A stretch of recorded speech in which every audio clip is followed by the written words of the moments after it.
വളരെ ഗൗരവത്തോടു കൂടി അടിയന്തര പ്രമേയമായി കൊണ്ടുവന്നത് ഈ വർദ്ധിച്ചു വരുന്ന ലഹരിയുടെ ഉപയോഗമാണ്. മദ്യത്തിനേക്കാൾ അവൈലബിൾ ആണ് ഈ ഡ്രഗ്സ് എന്ന് പറയുന്നത്. അവൻ മന്ത്രി പറഞ്ഞ മറുപടി കഞ്ചാവിന്റെ ഉപഭോഗം കുറഞ്ഞെന്നാണ്. ശരിയാണ്. കഞ്ചാവ് മാറിയിട്ട് നേരെ മറ്റേതിലേക്കാണ്, MDMA പോയിരിക്കുന്നത്. കെമിക്കൽ സബ്സ്റ്റൻസ് ആണ് ഉപയോഗിക്കുന്നത്. ഒരിക്കലും തിരിച്ചു വരില്ല. മരണത്തിലേക്കുള്ള യാത്രയാണ്. തള്ളുപിടിക്കുന്ന പോലെ അല്ല, മദ്യപിക്കുന്നത് പോലെ മാത്രമല്ല. മദ്യപാനം, അമിതമായ മദ്യപാനമാണ് ഗുരുതരമായ രോഗങ്ങളിലേക്കും പ്രശ്നങ്ങളിലേക്കും പോകുന്നത്.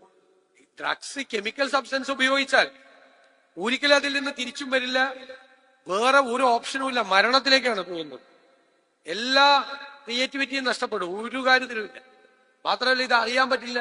മദ്യപിച്ചു വന്നാൽ, അല്ലെങ്കിൽ ഒരു ബിയർ പോലും കഴിച്ചു വന്നാൽ പോലീസിന് പിടിക്കാം, അല്ലെങ്കിൽ വീട്ടിൽ വന്നാൽ മനസ്സിലാവും ഇത് വീട്ടിൽ വന്ന ഒരു തലവേദനയാണെന്ന് പറഞ്ഞ് പോവുകയാണ്. ഈ കേരളം മുഴുവൻ അവൈലബിൾ ആണ്, എവിടെ നോക്കിയാലും. ഞാൻ പറഞ്ഞു, നിയമസഭയിൽ പറഞ്ഞു, ബീച്ചിൽ, ആള് കൂടുന്ന സ്ഥലത്ത്, കലിങ്കിനടിയിൽ, ഒഴിഞ്ഞ പറമ്പിൽ, ഒഴിഞ്ഞ വീട്ടിൽ, എവിടെ ആള് കൂടുന്നു അവിടെയെല്ലാം ഡ്രഗ് പാർട്ടികൾ. വലിയ ഹോട്ടലുകളിലെല്ലാം ഡ്രഗ് പാർട്ടികളാണിപ്പോ. നിങ്ങള് തിരുവനന്തപുരത്തെ മാനവീയം വീതി ഒന്ന് പോയി കാണണം, രാത്രിയാവും. എറണാകുളത്തെ മറൈൻ ഡ്രൈവ് പോയി കാണണം, രാവിലെ എത്തുമ്പോ. രാവിലെ കാണണം.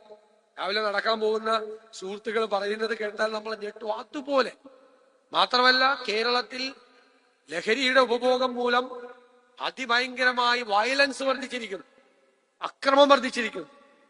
നേച്ചർ ഓഫ് വയലൻസ് മാറി, അക്രമത്തിന്റെ സ്വഭാവം മാറി. ക്രൂരമായ അക്രമമാണ് നടക്കുന്നത്. എന്റെ നിയോജക മണ്ഡലത്തിലാണ് ഒരുത്തൻ കയറി ഒരു വീട്ടിലെ 3 പേരെ കൊന്നത്. സങ്കടം, വേറെ ഒരാളെയും കൂടി കൊല്ലാൻ പറ്റിയില്ല എന്നുള്ളതാണ്.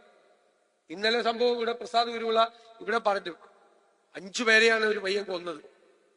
21 വർഷമായി വിദേശത്ത് പോയി കഷ്ടപ്പെട്ട് ജീവിക്കുന്ന, ഇങ്ങോട്ട് വരാൻ വിസയുടെ പ്രശ്നം കൊണ്ട് ഇങ്ങോട്ട് വരാൻ പറ്റാത്ത പിതാവ് ഇന്നലെ രാത്രി എന്നെ വിളിച്ചു. അയാളെ കരച്ചിൽ നമുക്ക് സഹിക്കാൻ പറ്റില്ല. 2 മക്കളാണ്. ഒരു മകൻ വീട്ടിലെ തന്നെ 5 പേരെ കൊന്നതിനെ കൊലയാളിയായി. 2ാമത്തെ മകനെ ഈ മൂത്ത മകൻ കൊന്നു. അമ്മ മരണത്തോടും മല്ലിട്ട് ആശുപത്രിയിൽ കിടക്കുന്നു.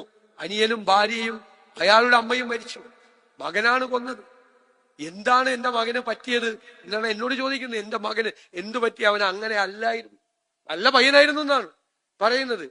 അയാളുടെ കരച്ചിൽ കേട്ടാൽ നമ്മുടെ ചങ്ക് പറഞ്ഞു പോകും. അയാൾക്ക് വരാൻ പറ്റാതെ വിഷമിക്കുകയാണ്. എന്നോട് വിളിച്ച് ഞാൻ എന്താണ് ചെയ്യേണ്ടതെന്ന് ചോദിക്കുക. എനിക്ക് പരിചയമുള്ള ആളല്ല, ആരോ നമ്പർ കൊടുത്ത വിളിച്ച് സംസാരിക്കുകയാണ്. ഉറങ്ങാൻ പറ്റിയില്ല രാത്രി, ഇയാളുടെ കരച്ചിൽ. ആലോചിച്ച് നോക്കിയാൽ നിങ്ങൾ, ഓരോ കുടുംബത്തിലും നടക്കുന്നതാണെന്ന്. ഓരോ കുടുംബത്തിലും ഒരുത്തൻ ക്യാൻസർ രോഗിയായ സ്വന്തം അമ്മയെ വെട്ടിക്കൊന്നിട്ട് ആ വെട്ടിക്കൊന്ന വടിവാള് ഊതിക്കൊണ്ടാണ് ചാനലുകളുടെ മുമ്പിൽ പ്രത്യക്ഷപ്പെട്ടത്. കേരളത്തിൽ മുഴുവൻ വ്യാപകമായ വയലൻസ് കൂടുകയാണ്. ഏറ്റവും ക്രൂരമായ വയലൻസ് ആണ്. നമ്മൾ ഇതുവരെ കേൾവി പോലും ഇല്ലാത്ത. ജനപ്രതിനിധികൾ എന്നുള്ള നിലയിൽ ഞങ്ങൾക്കെല്ലാം അറിയാവുന്ന ചില കാര്യങ്ങളുണ്ട്. ഞാൻ നിയമസഭയിൽ പറഞ്ഞു, പുറത്തു പറയാൻ പറ്റില്ല, ഒരു പബ്ലിക് സ്റ്റേജിൽ പറയാൻ പറ്റില്ല എന്ന് മാത്രമല്ല, ഒരു സഹപ്രവർത്തകനോട് പോലും സംസാരിക്കാൻ പറ്റാത്ത വിവരങ്ങളാണ്. ചില അമ്മമാര് പറഞ്ഞിട്ടുണ്ട്, മകൻ വീട്ടിൽ വന്നാൽ മകനല്ല പിന്നെ പേടിയാണെന്ന്. പുറത്തു പറയാൻ കൊള്ളാത്ത കാര്യങ്ങളാണ് ഈ ലഹരിയുടെ പുറത്ത് കേരളത്തിൽ നടക്കുന്നത്. കേരളത്തിന്റെ യുവത്വത്തെ, കുഞ്ഞുങ്ങളെ, പണ്ട് നമ്മളൊരു പോസിറ്റീവായിട്ടുള്ള വാക്കാണ് ക്യാച്ച് ദ യങ് എന്ന് പറയുന്നത്. ചെറുപ്പത്തിലെ തന്നെ നമ്മൾ അവനെ ശരിയാക്കി നല്ല രീതിയിലേക്ക് എടുക്കുക. ഇപ്പൊ ഈ മയക്കുമരുന്ന് ലോബിയും ക്യാച്ച് ദ യങ് ആണ്.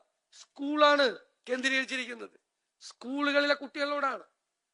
എന്നിട്ട് ഇവർക്കിത് കൊടുത്ത് ഇവർക്കിത് അഡിക്ഷൻ ആയി കഴിയുമ്പോൾ, ഇവർക്കത് കിട്ടാൻ പണമില്ലാതായി കഴിയുമ്പോൾ അവരെ കാരിയറുകളാക്കുകയാണ്. കുട്ടികളെ സംശയിക്കില്ല. കുട്ടികളെ ബസ്സിലും ഒക്കെ വിടുകയാണ്, ഈ കാരിയേഴ്സ് ആയിട്ട് വിടുകയാണ്. വലിയ നെറ്റ്വർക്കാണ് വർക്ക് ചെയ്യുന്നത്. അതിന് എവിടെയും തൊടാൻ പറ്റുന്നില്ല. ഈ എക്സൈസ് ഡിപ്പാർട്ട്മെന്റും പോലീസും എൻഫോഴ്സ്മെന്റ് ഇല്ല. ഞങ്ങൾ പറഞ്ഞു, ഇവര് കുറെ കണക്കുകളായിട്ട് വരികയാണ്.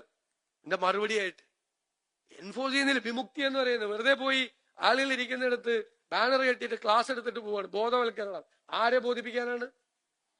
എൻഫോഴ്സ്മെന്റിനുള്ള സ്റ്റാഫ് പോലും ഇല്ല. കൃത്യമായിട്ട് കാര്യങ്ങൾ ചെയ്യാൻ പറ്റുന്നില്ല. ഇതിന്റെ സോഴ്സ് എവിടെ നിന്നാണ് വരുന്നത് എന്ന് പറയാൻ പറ്റുന്നില്ല. കേരളത്തിന് പുറത്തു നിന്നാണ് വരുന്നത്. അത്രമാത്രം മെറ്റീരിയൽസ് ആണ് വരുന്നത്. ക്വാണ്ടിറ്റി ഭയങ്കരമായിട്ടാണ് വരുന്നത്. നമ്മളൊക്കെ വിചാരിക്കുന്നതിന്റെ അപ്പുറത്തേക്ക് പോയി. എന്ത് ചെയ്യാം? ഇതാണ് നടക്കുന്നത് സംസ്ഥാനത്ത്. എന്നിട്ട് ഇത് അങ്ങനെ ആയിക്കോട്ടെ എന്നാണ് വിചാരം, അങ്ങനെ പോയിക്കോട്ടെ എന്നാണ് വിചാരം. അത് തടയാനുള്ള ഒരു വലിയൊരു മൂവ്മെന്റ് തുടങ്ങണ്ടേ?